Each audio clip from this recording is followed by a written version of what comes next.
पांडुरंगानं वाढवत नाही 2-3 मिनिटात एक हात धरला मोठ्या भावानं. बहिणीवर काय परिणाम झाला असेल. आणि जेव्हा बहिणीनं देवाच्या गळ्याला बिलगून रडणं केलं सुरू, मुक्ताबाईनं, रडू नको मुक्ता, रडू नको मुक्ता, रडू नको, हेच आनंदी आहे देवा. आम्ही झोपत होतो चौघही भावंड, रात्रीचे गेले मायबाप, तेव्हा आम्ही लहान पांडुरंगा. पूर्वीचा आठवा, देवाच्या गळ्याला बिलगून मुक्ताबाईचं रडणं. तात आणि माता गेली से येथून, हेच आनंदी आहे देवा. तेव्हा आम्ही लहान पांडुरंगा, मी सगळ्यात लहान. माझा भाऊ सोपान सिद्ध बेटातल्या झाडीत मी रडायची, सोपान कडेवर घ्यायचा, रडू नको, आले गाडी, रडू नको मुक्ता, रडू नको मुक्ता, भूक लागली दादा. आपले 2 भाऊ गेले, कोरांना आणतात.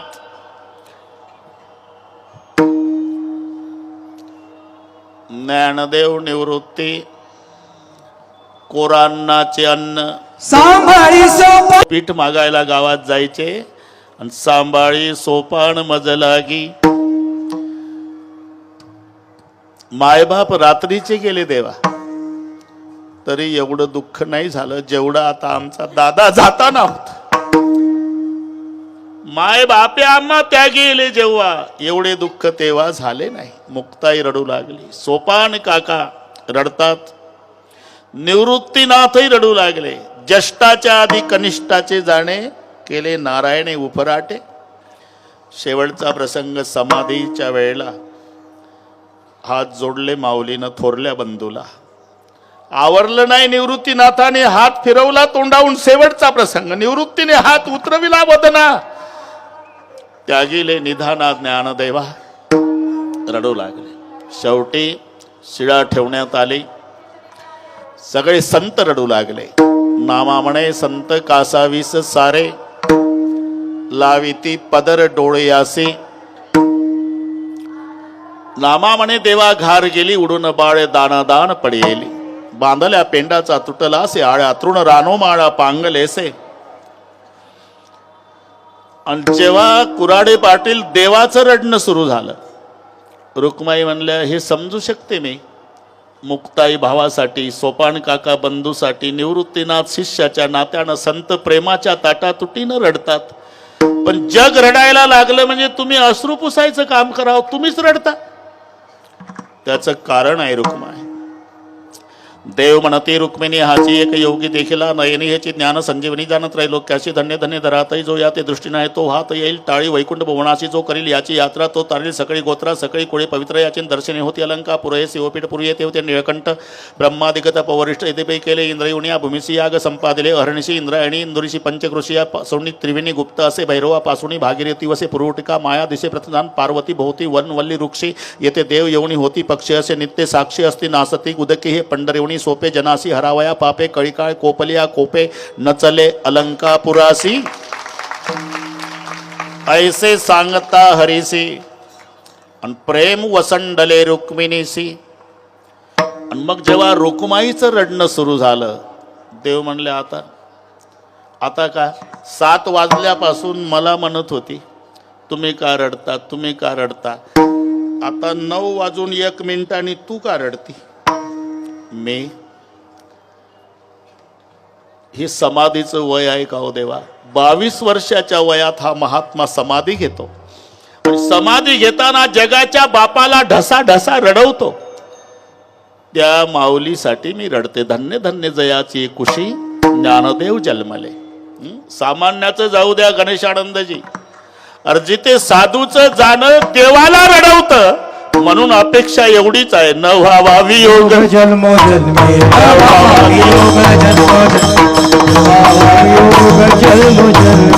दानेश्वर ज्ञानराज माऊली,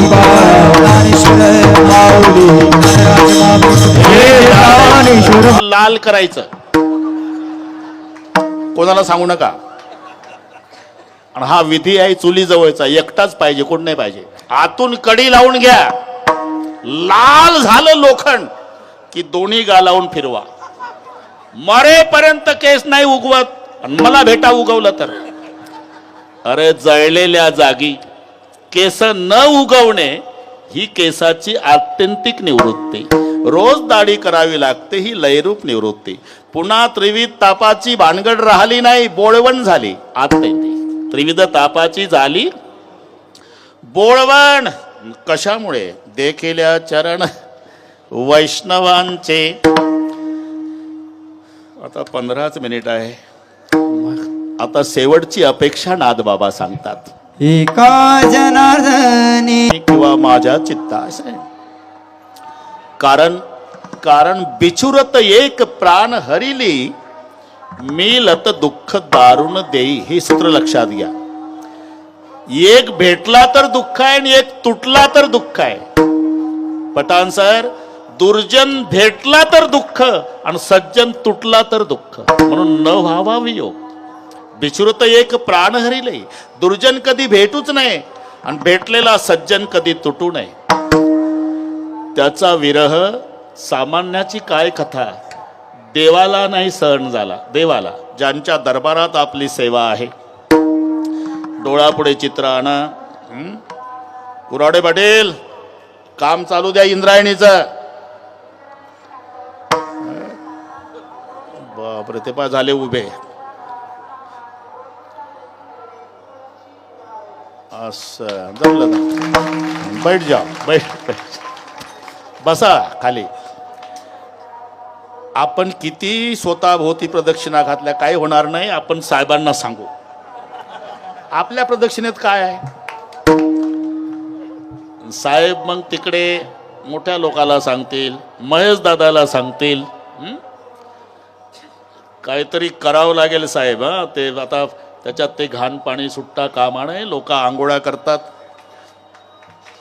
सर्वांची इच्छा आहे. आणि मला सांगण्यात आलं की एवढा उल्लेख करा, साहेब काहीतरी करतील. हा, त्या धरणापासून गटार बाजूनं काढा. आमच्या वारकऱ्याला पवित्र पाणी आंघोळीला राहू द्या.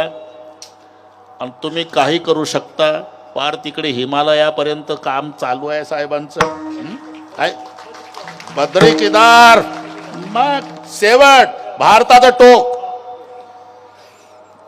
नाही, इथंही भरपूर केलं तुम्ही, आमचं ते म्हणणं नाही. पण ही ताकद वारकऱ्यांमध्ये नाही. वारकऱ्याची भावना आहे, श्रद्धा आहे, प्रेम आहे. आणि तुम्ही ते करू शकता, सर्वांचा विश्वास आहे. ते जर बाजूनं काढले, ते त्याचे कारखान्याचे पाणी त्याच्यामध्ये मिसळलं जातं. आंघोळीच्या योग्यतेचं राहत नाही पाणी. ते जर बाजूला काढले तर हो, तसंच करू आपण. कुराडे पाटील, तुम्ही तसंच करू. दोन्ही बाजूनं त्याच्यावरून मग पॅक बांधकाम करायचं, ते रस्ते करायचे, पाणी आतून जाईल. इंद्रायणी आपली स्वच्छ राहील. महेश दादाला सांगू आम्ही, तुम्ही सांगा, अजून कुठे मोठे मोठे लोक त्यांना सांगू. पण एवढं काम करा साहेब. आता गाड्या उताराला लागल्या. तुमचंही बरंच वय झालं. पाहता पाहता मी आलो तेव्हा 23 वर्षाचा होतो. 78ला आता 70 झालं.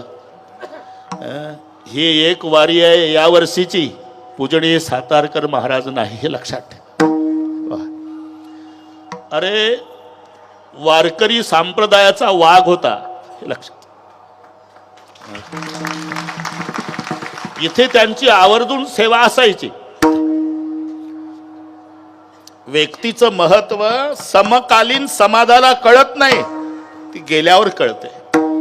नुसता रामकृष्ण हरी सुरू केलं की सगळ्यांना समाधी लागायची. ते आमचे बाबा गेले. आपणही एकमेकाला पुढच्या वर्षी भेटू, हे आपल्या हातात आहे का? क्या जीवन की प्रक्रियास हाथों लिया नहीं तेरा घास. कुराडे पाटील गेले ना बाबा. गए हुए कभी आते नहीं, लेकिन ऐसी अवसर पर उनकी याद आती. त्यांची आठवण आली. आम्ही भालचंद्र पाटील आम्ही गेलो परिवाराला भेटायला, सगळी रडारड, तिथं काय शब्द नाही आपल्याकडे. होईल इथे मृदंग कला हे कुठेच नाही, इथेच का? त्याचं कारण आहे, शंकरजीनं नाचकाम केलं होतं. हे शिवपीठ हे जुनाट. पूर्वी येथे होते निळकंठ, ब्रह्मादिक तप वरिष्ठ येथेची पैकी.